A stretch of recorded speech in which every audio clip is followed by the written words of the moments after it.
All right, so let's see what that looks like in terms of our Desmos graph. So Desmos, we're going to type in, we can type it in as a y equals, we don't need to, but we can. Y is equal to x plus, x minus 2 plus 3. I'm going to make this projector mode so it's a little fatter. X minus 2 plus 5. So we can see our original function has been shifted 2 to the right, up 5, so there she is. And then y is equal to 9. And to find the solutions, we're going to just see where these intersect. So they intersect at negative 2 comma 9 and 6 comma 9. So let's look back at what this tells us about our actual solution. Well, if we're going to check those, we just plug them on in. If we plug in x is equal to negative 2, we get negative 2 minus 2 inside the absolute value. So that's 4 plus 5, and sure enough, that is equal to 9. So the 9 is telling us that they're both 9 at this moment, that x is equal to negative 2. So we've got our solutions. So that's just something I wanted to point out, is you can always, if you realize that the graph is the way to look at these things to see where this and this intersect will give us a solution to any equation, it makes your life a lot easier because you can always use Desmos to check your work. Now let's look at inequalities really quick. X minus 2 plus 5 is, let's say, greater than 9. Two ways to think about this. One is the graph, right? I want to know when is this graph, the blue graph, compared to the green graph. The greater than tells me when is it above, because both of these, whenever we do these inequalities and we're thinking about the actual graphs and the functions, it's about the outputs. So in this case, we can see this graph is above the green line as soon as we pass over those 2 points at intersection.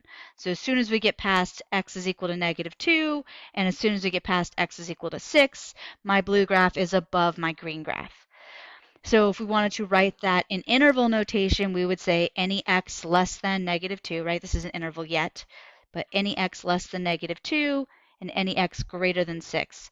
Notice I'm not including those boundaries because we have a strict greater than up there. If there was an equal to, we would include them.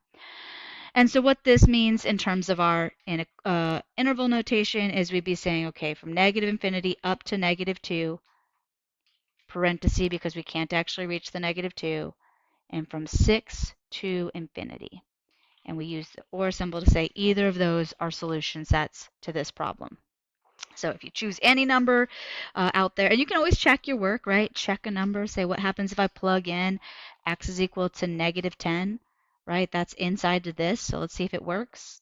Well, I'd get negative 12 plus the absolute value plus 5, which is 12 plus 5, 17, which is greater than 9. Sure enough, it works. So there's our solution. Now we could also think about this more mathematically, right? We could think about it if we solve this out, x minus 2 is greater than, we subtract the 5 from both sides, 4. Basically, this is saying in math, which numbers are more, right, than 2 away from 4. I'm sorry, 4 away from 2. Look at how I reversed everything. I can't talk and think at the same time. 4 away from 2. So we would start at our, right, this is where our shift is. We shifted the distance away from 0 to 2, and then we would do our little bunny hops. 1, 2, 3, 4. Now we're over here at 6. 1, 2, 3, 4. Now we're over here at negative 2.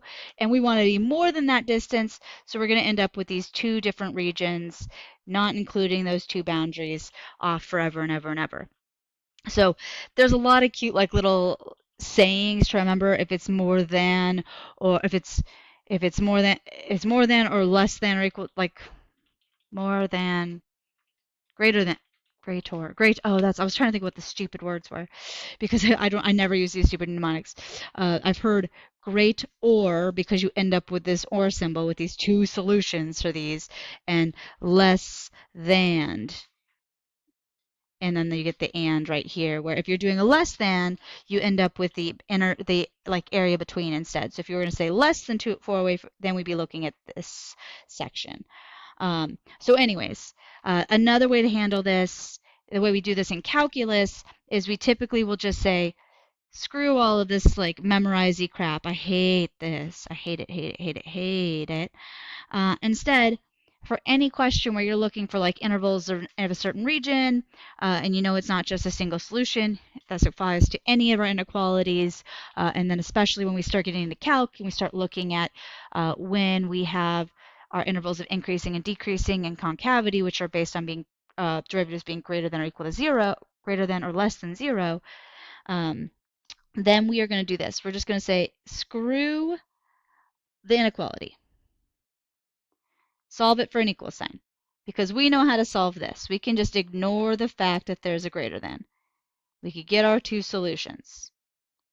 And then you put them on a number line. You go, okay, from -2, 6.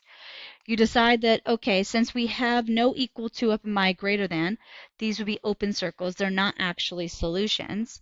And then you just check each interval, each piece. So if it works in one region, it works for every number in that region. So the easiest number to check is 0. It's between -2 and 6. So we try it out. We get -2 plus 5. We want to see is that greater than 9, right? I'm seeing if it's a solution. So is 7 greater than 9? No, this is a sad area. It is not part of our solution. No number that you choose in that region is going to work because, as we can see in our graph, we're down here below that green line. And then we could try out these other sections. Well, what happens if I choose a 7? Okay, well then I get 7 minus 2, that's absolute value of 5, plus 5, that's 10. Is that greater than 9? Yes, it is. This is a good section. Anything over here is a solution.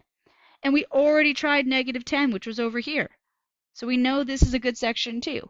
So that's another way. And then we have an even better visual of this solution set of that -infinity up to -2 than we had with looking at the graph. But another thing you can always do when you got that Desmos calculator up, right? The greatest thing about Desmos is it's super smart. So if I really wanted to test something out, I'd be like, well, what about like this? What if I want to see when this thing is greater than the other thing? Can I like make something clever happen here? No, that's not it. What about this is greater than 9? Oh, no, it still doesn't like. Oh, it kind of likes that. Let's look at where that happens. That crosses my lines at 2 and at 6, and I see it shading away. So I can kind of see that, right? I can look down at my x-axis and see what those solutions were. That's one way to kind of handle this. I might keep all of my graphs in here just so I can see everything at once as things were going. But you can always play around with Desmos and see if you can't get a visual to feel good about your actual solution here. And that makes me feel pretty good about this solution.